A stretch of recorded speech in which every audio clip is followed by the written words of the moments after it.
And what we are talking about today is the expectation for this afternoon's interest rate announcement. So we saw that inflation went down to 5.4% yesterday, and we are obviously hoping that this would persuade the team at the Monetary Policy Committee to hold on interest rates for now, but there are mixed reactions from some economists. Now, the South African Reserve Bank has hiked interest rates since November 2021, and in the most recent announcement said we are now in restrictive territory with a long-term goal. Like I said, inflation came down nicely to 5.4%, but is it enough for the bank to hold rates steady? Now, their target is around 4.5% for inflation within the 3 to 6% target band. Some economists are still expecting a 25 basis point hike, but let's look at how rates have changed since the beginning of 2020 and importantly before the COVID-19 pandemic. Now, the SARBs have lowered rates quite significantly. This is now our current rate, repo rate at 8.25%.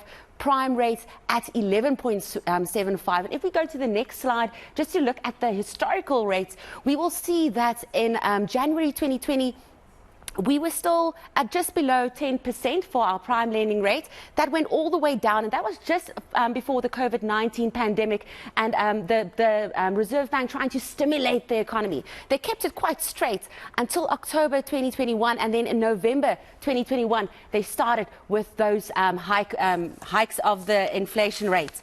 So now we're sitting at 11.75 here in 2023 with the latest hike in May.